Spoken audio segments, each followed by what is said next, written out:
Well, at least one have correspondence in the recording. There's no way we get any emails about this. So, ready for correspondence?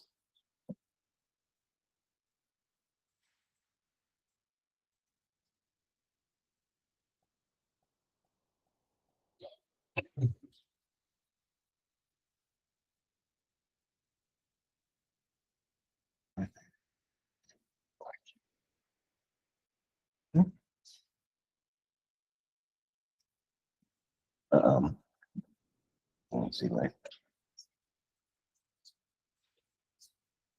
so the October cap reports, those are all the ones that are in there. Yeah, I'm gonna go through them. Sure. So first up, you have your October 2025 cap reports. That's of course all of our casualty and property reports for the last month and updates on cap spending on anything that involves us. Then you have an invitation for a donor and student recognition dinner on Tuesday, October 28th at 5 p.m. at the Marble House. I'm assuming that's anonymous, of course. And then you have a letter from the Spanish Speaking Community Living, Russian Community Living Center for either the community or monetary donations for their trick or treat event.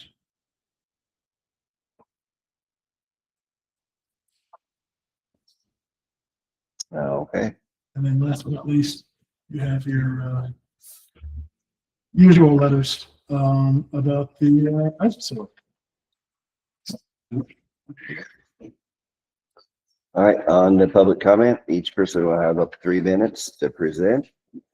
Please address the board through the chair. Opportunity to express your views to the board. We generally do not engage in a back and forth discussion. When addressing the board, please state your name and before providing your comments. First up, Ken.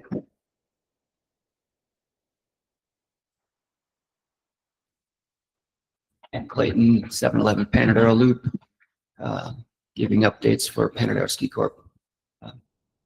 Talking with Kim a couple weeks ago, she suggested we come in and give you guys updates. So I've got a couple pages full of stuff. I know in the past we've been here more frequently, and it's kind of nice not being called in here. So I just want to thank you guys. We feel like we're off to a really good start this year and our new agreement. First and foremost, the state tram board, we passed the night industries invoice was a big one because we passed the haul rope inspection. That's what that was for. That's kind of the first step before we could even talk about the second, third, fourth, and fifth steps.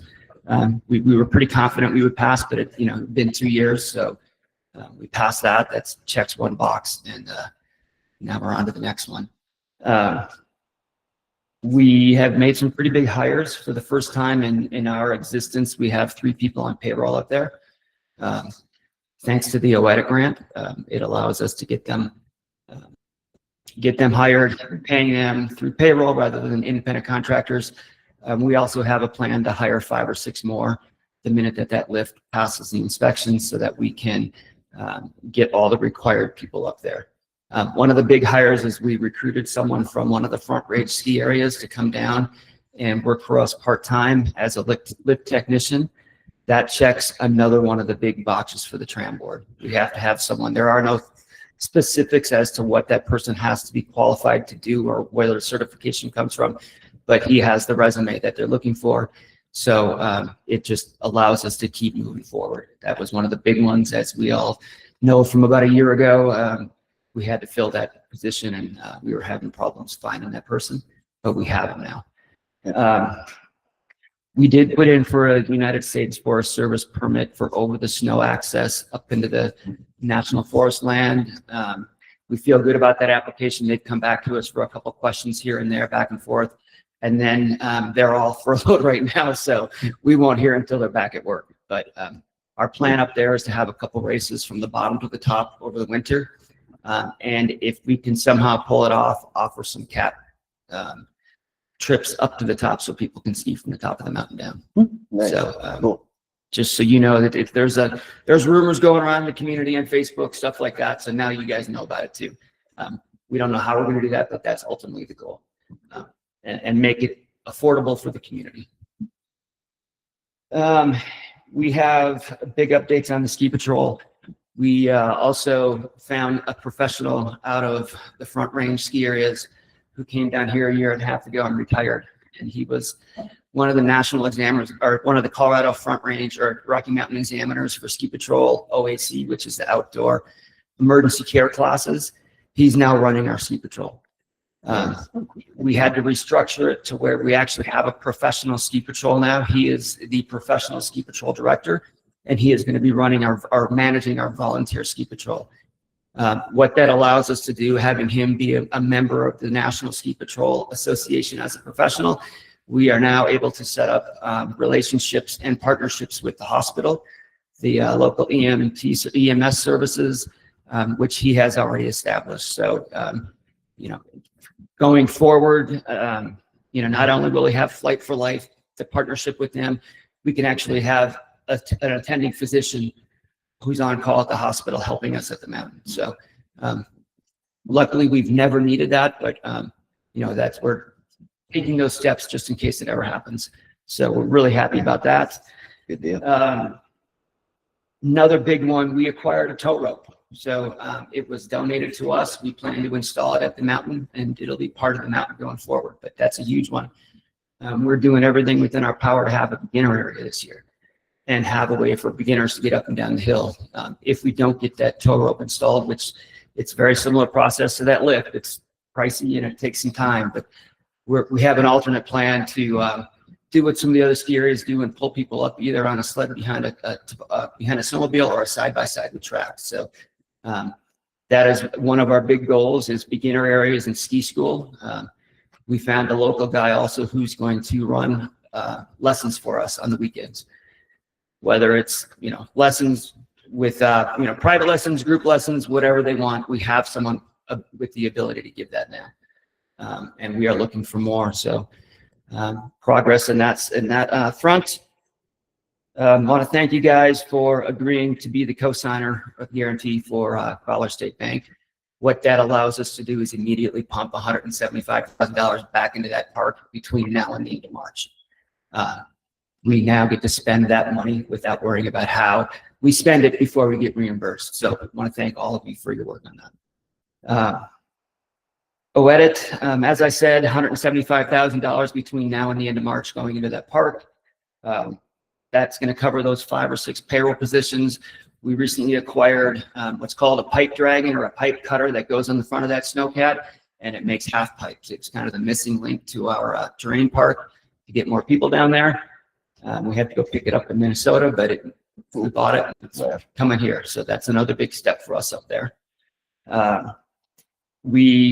If you haven't heard, we did purchase and had part of it donated 175 pairs of rental skis, 250 pairs of rental boots, poles, all the racks, associated stuff to go with it, through REI in Colorado Springs.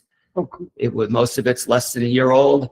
They were getting out of the rental business, and just fluke. They heard about us, we heard about them, and they sold it to us at a very, very, very discounted rate. So most of it's brand new. So we're excited about that. We can offer that. Ski school, I talked about. OEG camps, the outdoor equity grant camps. We got all the feedback from our bike camps over this summer. I want to say there was 55 kids up there. They had a blast. Most of them said they want to come back. The parents thought it was great. They all got a bike at the end of the camp. So they didn't know that, but at the end of the camp, they all took their bikes on. And we're starting to set dates for our ski camps over the winter. Looks like it'll be President's Weekend. Whether we can pull that off or not, who knows? But the goal is to get 75 kids up there skiing out of that outdoor equity grant for 4 days to learn how to ski. That leads into something Mike and I have talked to you guys about before. It's been our board's desire to be able to offer free skiing to all kids. We voted on a plan last week that if a parent buys a lift ticket, the kid gets a free lift ticket. If the parent buys a season pass, the kid gets a free season pass. So it's our first step towards getting kids skiing for free. Additionally, we're going to start a fund, scholarship fund for any kid that say they don't have a parent or if they don't have a grandparent that skis. There's going to be a way for these kids to ski for free if they can't afford it. So that's kind of the big ticket item on our list.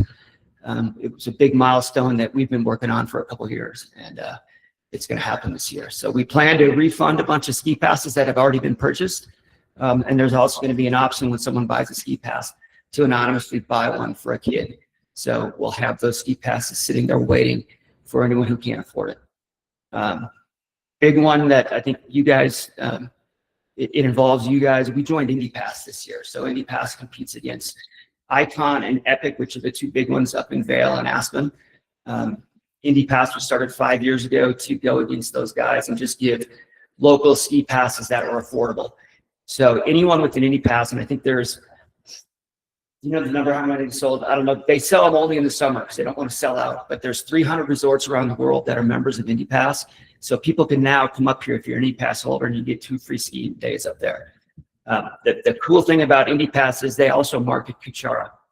So we have deals set with the lodging up there. The 4 that we've talked to are all going to offer lodging discounts for anyone that shows up with a ski pass or an IndyPass. It promotes the lodging on their website. It promotes all the restaurants on the websites. We're talking to the restaurants about putting together package deals for them also.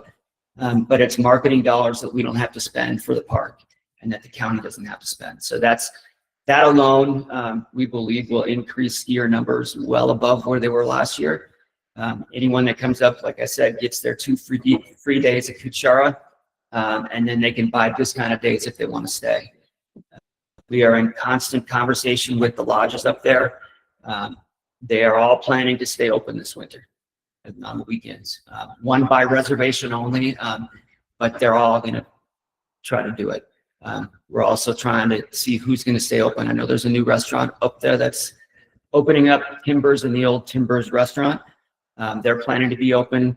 I believe the Yacht Club, like last year, is going to be open on the weekends as well. So we've gone from having nothing from Christmas until Memorial Day, and now we have 4 hotels and a hotel and 3 bed and breakfasts and several restaurants that are, or a couple restaurants that are trying to stay open. So that's been our goal all along. We sat here in front of Carl and all you guys a couple of years ago and said, we don't want to invent anything that's already invented.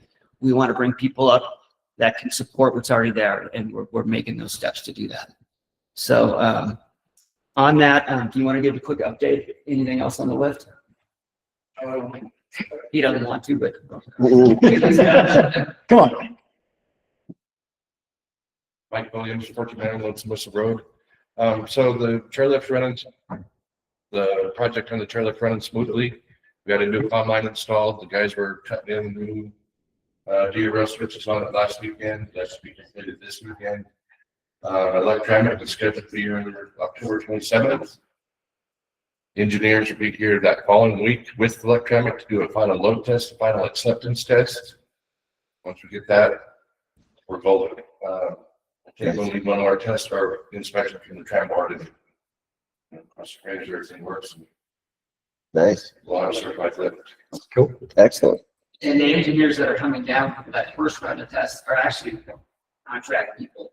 They're contracted as inspectors at different times to the tram board. So it's not as if we're bringing in a group that's not well versed in what we have to do with it. You know, they pass us and we fail the next month. We had high hopes because of who they are. Yeah, we pass this first one, we pass the second. Right, so that's the main engineer. They're treating it as a new install instead of repairing an old toilet, 4 years old. So once he gives us his final acceptance, pass or fail, if it passes, the tram board come in, look at our paperwork, sign the dotted line when we're done. Nice. So, yeah. Good deal. And a quick update for operation stuff. My planning opening date is on December 13th. Is that a Friday or Saturday? Anyway, soft opening on Friday, open to the public on Saturday. But, Cool. What were those dates again? What date? What were the dates on that? 13th. no, I didn't. And one other quick thing, we, one of the big hurdles for us staying open anymore than just Fridays and Saturdays were Oh, yeah, right. the number of ski patrollers we had. We passed 3 ski patrollers, so we have 3 additional ski patrollers this year that are gonna hopefully allow us to open on Fridays as well. Some Fridays at least, that are gonna night skiing on occasions also. And I think we have 6 more in a class right now, dating that. So, my 17-year-old daughter passed that class, so if anyone knows kids, like if kids want to be a ski patrol up there and they're 16 or 17, have them come talk to us because they can pass that test to be a youth ski patrol and they can go anywhere and work after that. I mean, it wouldn't hurt us to start a program with the school to do that. So December 12th will be our soft opening. Just to make sure lift operators and everybody's got their act together, and then open to the public on the 13th.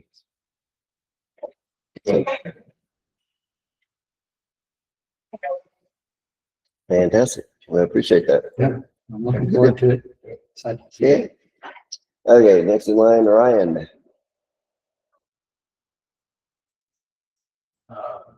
Good morning, Commissioners. Ryan Geese, county resident. I had a really hard time getting signed into the agenda and everything this morning, so I'm sorry I wasn't on time with the fire amendment. Coming back to that is a whole lot of great news that we just went through there. I smiled the whole time. Thanks, Kim. Really appreciate it. When I was younger, Coors had a ski program where our parents would buy the tickets and all the kids would get it for free. So we would go up to a different place. Coors had a bus. They would meet in Golden and take everybody up. We have lifelong friendships from that, skiing with other kids and all that. Can't Nice. ski anymore, but my head still hits the ground just to do what it used to. So I appreciate that. I can't wait to see that place open. I'm really excited. Anyway, back to the fire thing. I wish I could have. Again, I didn't want to step up or ask a question without the proper reading here, but in this, and it's even harder on the phone to read here. That maintaining, attending, or using a fire or campfire except within fire grates and developed and improved campgrounds, picnic grounds, private residences in areas cleared at least 6 feet of flammable materials. But then it says rock campfire rings and fire pans are considered temporary and are not acceptable. So my question in the wording there is, if I'm on my private property, can I use my rock ring or my fire pan? Because it says in private residences with cleared spaces, but then not. And in particular, mine is an 8-foot ring that you can literally step into, flip a fire, and then we can all step back out of it. It's pretty safe. It's still a rock ring. When we're not messing around with that, we use a pan that sits inside of that thing. I'm a little confused if I am now subject to a $250 fine every time my neighbors see a fire from 3 miles away. Can we define that a little better, or is that? I'm sorry for it being already passed. I'm confused by the wording. We'll have to look at that. Yeah, so no, if during a stage 1 restriction or stage 2 restriction, there's a fire in there, if it's temporary, then that would be subject to a fine based on either our staff or the fire chiefs or the sheriff's office coming out there and responding to a call, right? It is a very standard provision. To get approval for that, I will contact your fire chief. The building office can also go out there, but I think the fire chiefs are the best way to go about it. Have a look at it. So if it's a permanently constructed thing, so if it's concrete with, like, say, rock additions to it or whatever, that's usually fine. But just like the temporary rock rings, just you pick up a bunch of rocks, put a bunch of rocks around there. That's a temporary thing and not a really permanently constructed one. So that's why that's not allowed. But yeah. Okay, so the wording of is allowed on private residences in areas cleared for at least 6 feet, but not rock campfire rings or fire pans in that area on private residence within 6 feet. during a stage one. Yeah. Fire restriction. Okay. So basically, on a campground, in a developer approved campground or picnic ground, or on a private residence, you can develop a permanent fire location, and that is permitted. But a rock ring or just a fire pin is not a permanent fire. Okay. And the question of that, then I need to add some concrete to that ring. It's been there 9 years. So You should it's have the pretty fire department go out there and very look at it. permanent. Okay.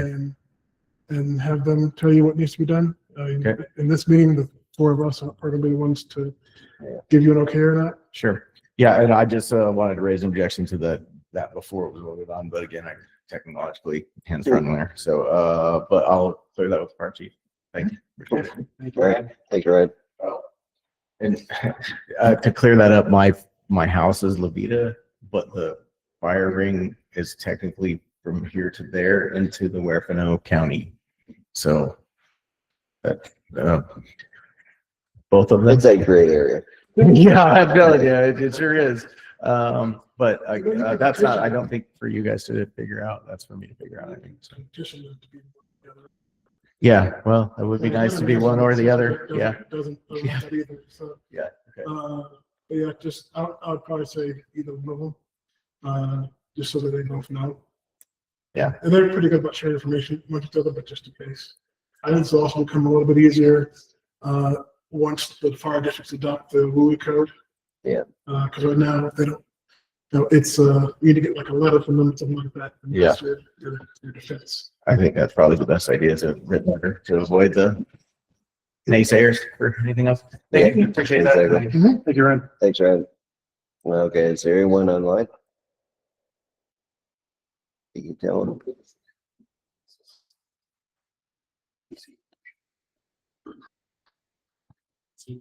Okay, on the staff reports. All right, commissioners. Right now, as of this Friday, the only positions that are open are deputy officer and detention officer. There will be a few more posted by next week, I believe. On-call real estate broker services and airport consultant are both moving through the process. Those have closed, working on scheduling interviews for those. The last couple of weeks has been mainly focused on the budget, so there aren't as many meetings as usual. But if you have any questions, let me know. Okay. Very good. And nothing from the county attorney today? Nope. No executive session. We can call for adjournment. Make a motion to adjourn. I'll second the motion. First and second, we have Public Works at 11 and 1 PM, another workshop. Call for the vote. Commissioner Woodall, Yes. Commissioner Chin. Yes. Chairman Spooner. Yes, Motion passes. we are now adjourned, 10:48.